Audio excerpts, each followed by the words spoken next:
Reels वाली बहू। प्रज्ञा को रील्स बनाने का बड़ा ही क्रेज है और वो दिन भर रील्स बनाती रहती है।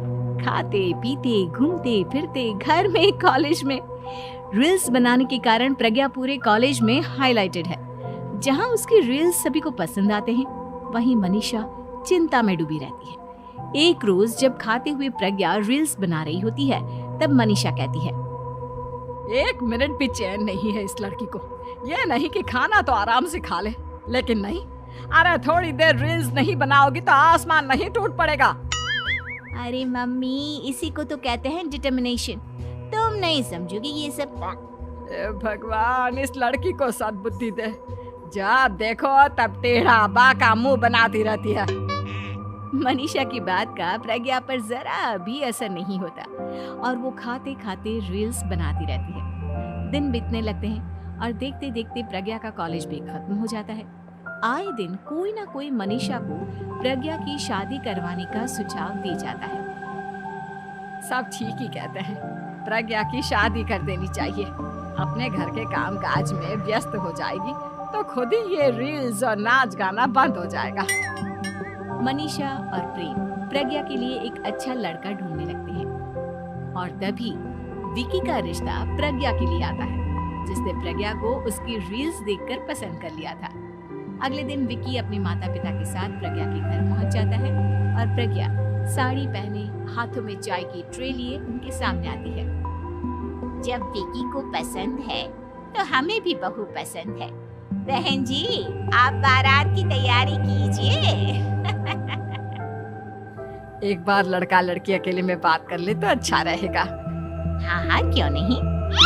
मनीषा विकी को प्रज्ञा के कमरे में भेजती है, जहां प्रज्ञा पहले से ही रील्स बना रही होती है। तभी विकी कहता है, आ गए आपके साजन जी। हमारे साथ ये रील्स कंप्लीट करती तो और भी अच्छा रहता।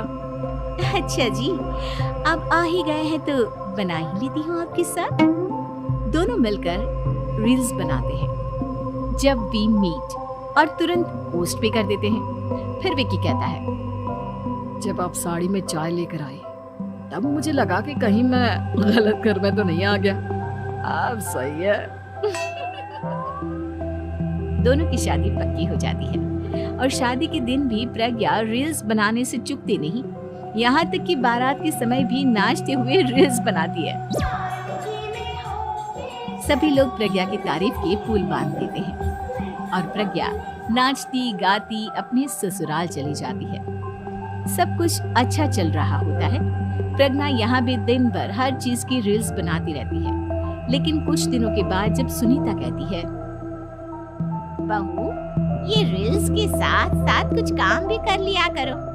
वैसे तुझे और क्या क्या बनाना आता है? मम्मी जी, वैसे तो सब कहते हैं कि मैं सब कुछ अच्छा बनाती हूँ, लेकिन मुझे लगता है कि मैं मैगी अच्छा बना लेती हूँ। हाँ, कॉफी भी अच्छा बना लेती हूँ और मुंह तो सबसे अच्छा बना लेती हूँ। हैं? अच्छा अच्छा।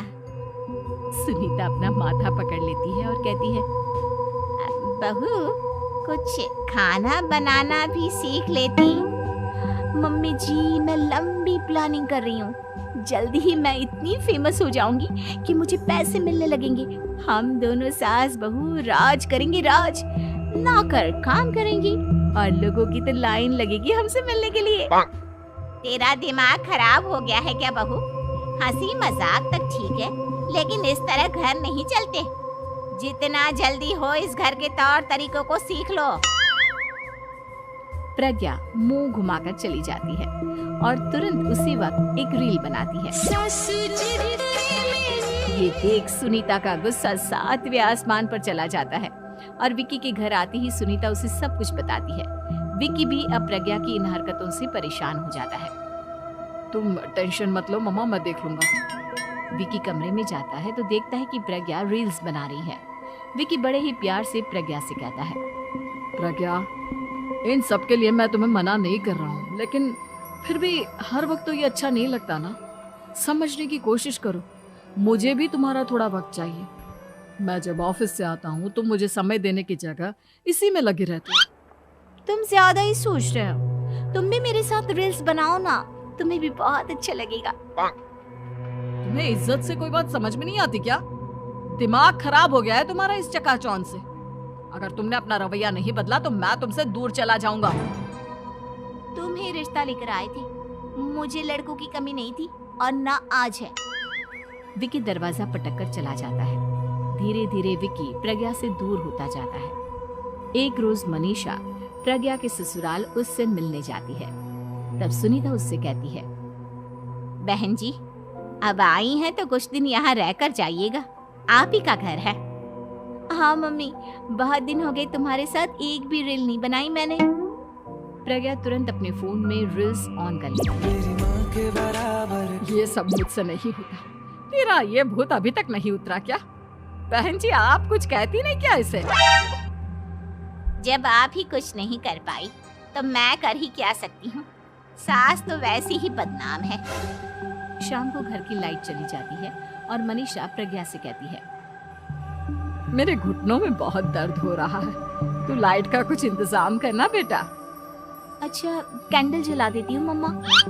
प्रज्ञा गाते हुए कैंडल जलाती है और खिड़की के पर्दे के पास रख देती है। मनीषा, जिसे बहुत दर्द हो रहा है, वो सो जाती है और प्रज्ञा हमेशा की तरह अपने रील्स में लग जाती है। उधर कैंडल की वजह से पर्दा आग पकड़ लेता है और मनीषा के कमरे में आग लग जाती है। बचाओ, कोई है, बचाओ।